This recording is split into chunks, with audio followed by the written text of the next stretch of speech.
Hello, wonderful beings. This is a series of three talks, if you like, reflections on my lockdown lessons so far.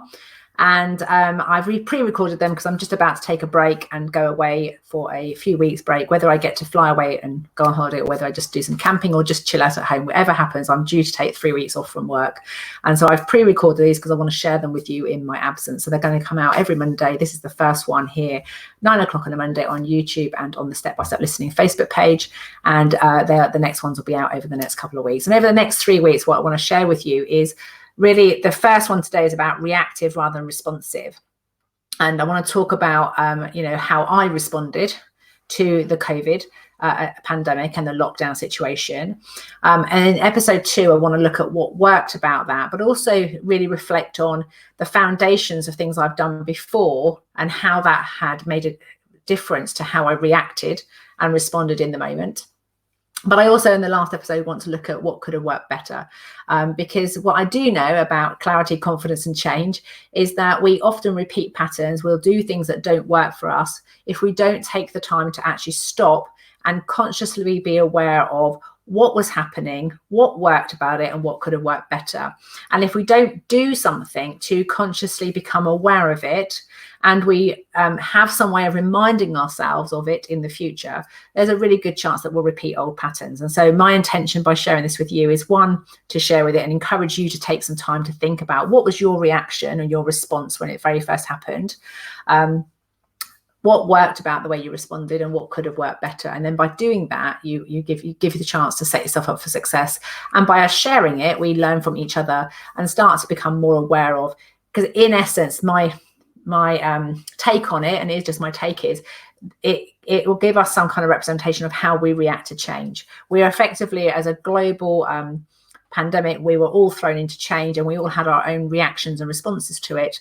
And how we react and responded is probably typical of how we deal with change in our life generally. And therefore, if we can take the time to look at this as a model, as a process over time, we can learn on how we can manage time more effectively going forward. So if I was asked, did I react or did I respond? I would say that I reacted. I was everything was really fast. I was just like, what can I do? What can I do? How can I support? And my attention was very much outside. It was like I was listening to my clients. I was listening to my family. I was listening to the news. And I was like, okay, what can I do? And when I started going into my Facebook group and asking people what was going on, what was their greatest challenge, they wanted community, they wanted to feel connected, they wanted to have something to focus on, people that are being furloughed, they wanted to have some clarity and focused direction. There was other people that now they weren't traveling so much, they had some time, they wanted to do the personal development, wanted to get to know themselves. There was other people that were like a couple of weeks in and started going, I've got this time to do things now and I'm still not doing it, I want motivation. And so I was listening very much to what everybody else was saying, and I reacted or responded to that. And I was able to pivot quite quickly and move my clarity and confidence retreats, which were one-day workshops, onto a 1-week program where we did an hour every day for a week, which was the equivalent of the 8 hours we would have done, or the 8 hours without the lunch break, that we would have done on the retreat. And we pivoted that and put that as an online program. And we ran an old established program is the foundation of what I do at Step by Step Listening, Do, Delegate or Ditch. And we moved that online, did it at a lower cost and did it fortnightly phone group coaching calls rather than doing weekly. And all of that really worked. But what I recognized is about 4 weeks into the lockdown, I was absolutely exhausted. It was like I was running on adrenaline and everything was out there. And so what I realized is my default mechanism for change was to check that everybody else was okay, check what other people needed and deliver it. And I love doing that. I'm very happy to do that. But what didn't work so well about that is that later on, I was exhausted. And so I know how to look after myself. I know how to do self-care. I know what I need to work, learn and live at my best. I know what I need to work, live at my best collaboratively with other people and both independently. But I wasn't doing that. So after about 4 weeks, I started to notice the signs. So what really worked was the fact that because I know my models for working and living at my best, and I also know how I experience change, I was able to catch the early warning signs quite quickly, and renegotiated my contracts with my clients, because we were doing 7-day posts, a post every day for 7 days, and we'd been working together for 4 weeks.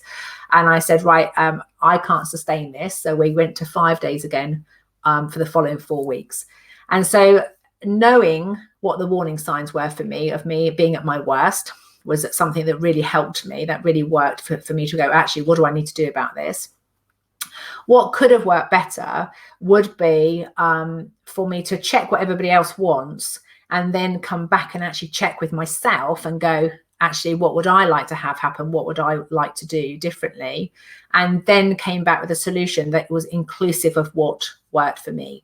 But I didn't, in the pandemic, in the crisis of it all, I went back to my old default pattern, which was check what everybody else wants, deliver and serve and be there for them, but ended up quite exhausted later on. So I want you to have a think about, for you right now, what was your reaction or response when the pandemic happened? I've talked and listened to lots of people. There's been anything from, I thought it was only going to be 3 weeks. I was in denial. It wasn't going to be happen. So people sort of took it really from a, if you look at the change cycle, it was almost like they were pretending it wasn't happening. What was your response? And so think about it from 3 perspectives. So what was happening for you? What was your immediate response? What did you hear and see yourself doing, being, or having? What did you hear and see as your reaction or response to the pandemic and the lockdown?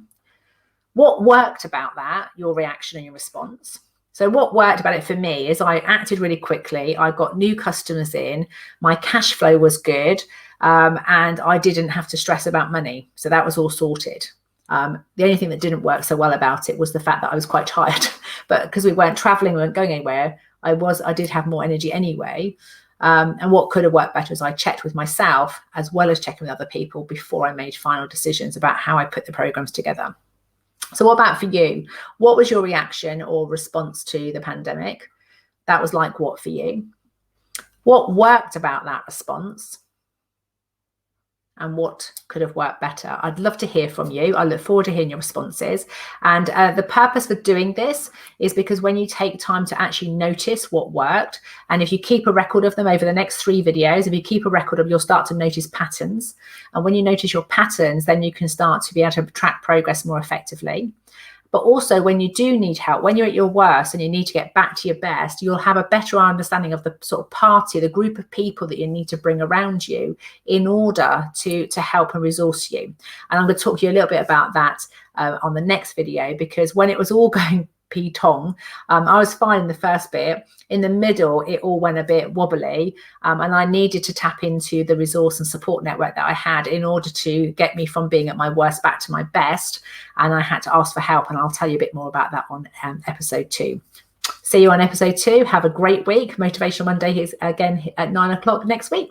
See you then.